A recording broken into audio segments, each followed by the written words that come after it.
انسانی زندگی کا سفر دراصل ایک امتحان ہے جس کی تکمیل موت کی اٹل حقیقت پر ہوتی ہے، اور یہ کائنات اپنے خالق کے عدل کی گواہ ہے، جہاں ہر عمل کا نتیجہ ایک ابدی ٹھکانے کی صورت میں نکلتا ہے۔ قرآن و حدیث کی روشنی میں انسانی زندگی کا یہ حتمی انجام کچھ یوں ہے۔ محترم ناظرین، السلام علیکم ورحمۃ اللہ وبرکاتہ۔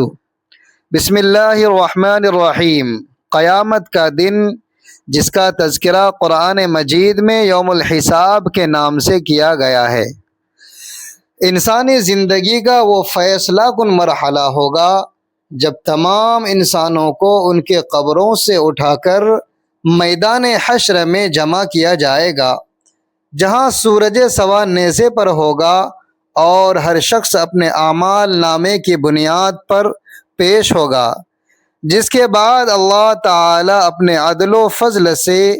نیکوکاروں اور بدکاروں کے الگ الگ فیصلے فرمائے گا۔ اس روز اہل ایمان جو دنیا میں تقوی اور ایمان کی راہ پر گامزن رہے، ان کا حساب نہایت آسان ہوگا اور انہیں ان کے دائیں ہاتھ میں اعمال نامے تھما کر اعزاز کے ساتھ جنت میں داخل کیا جائے گا، جہاں وہ ایسی ابدی نعمتوں، بہتے ہوئے چشموں، بلند و بالا محلات اور حور و قصور سے لطف اندوز ہوں گے، جنہیں نہ کبھی کسی آنکھ نے دیکھا اور نہ کسی کان نے سنا، اور سب سے بڑھ کر یہ کہ انہیں اللہ تبارک و تعالی کا دیدار نصیب ہوگا، اور وہ ہمیشہ ہمیشہ کے لیے اس کی رضا میں رہیں گے۔ اس کے برعکس دوزخی لوگوں کا انجام انتہائی عبرتناک ہوگا، جن کے نام اعمال بائیں ہاتھ میں دیے جائیں گے اور انہیں ذلت و رسوائی کے ساتھ جہنم کی دہکتی ہوئی آگ میں دھکیل دیا جائے گا، جہاں ان کی خوراک زقوم، کڑوا درخت اور پینے کو حمیم خوب کھولتا ہوا پانی ہوگا۔ ان کی کھالیں جلائی جائیں گی اور ہر بار جلنے کے بعد انہیں نئی کھال دے دی جائیں گی، تاکہ وہ مسلسل عذاب کا ذائقہ چکھتے رہیں، اور وہاں موت کو ذبح کر دیا جائے گا، جس کا مطلب یہ ہے کہ نہ وہاں سے نجات ممکن ہوگی اور نہ ہی ختم ہوگا۔ غرض یہ کہ محشر کا وہ دن حق و باطل کے درمیان آخری حد فاصل ثابت ہوگا، جہاں ایک گروہ ابدی سکون اور اللہ کی دائمی خوشنودی کے سایوں میں ہوگا،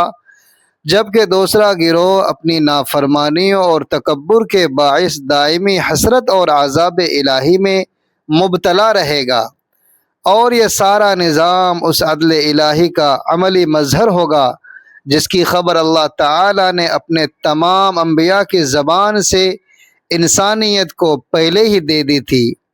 مختصر یہ کہ زندگی کا ہر لمحہ آخرت کی کھیتی ہے، لہٰذا ہمیں چاہیے کہ ہم اپنی عاقبت سنوارنے کے لیے نیک اعمال میں سبقت لے جائیں، کیونکہ یہی وہ اصل سرمایہ ہے جو قبر اور حشر کی تنہائیوں میں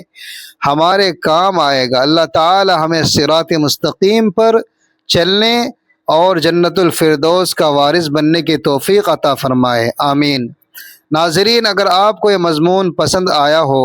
تو اسے دوسروں کے ساتھ ضرور شیئر کریں، اور ہمارے چینل پر اسی طرح کی مزید معلوماتی اور اصلاحی ویڈیوز دیکھنے کے لیے اسکرین پر موجود سبسکرائب بٹن کو دبائیں، اور ساتھ ہی گھنٹی کے نشان بیل آئیکن کو پریس کریں، تاکہ آپ کو ہماری ہر نئی آنے والی ویڈیو کا نوٹیفیکیشن بروقت مل سکے۔ ملتے ہیں اگلی ویڈیو میں۔ السلام علیکم ورحمۃ اللہ وبرکاتہ۔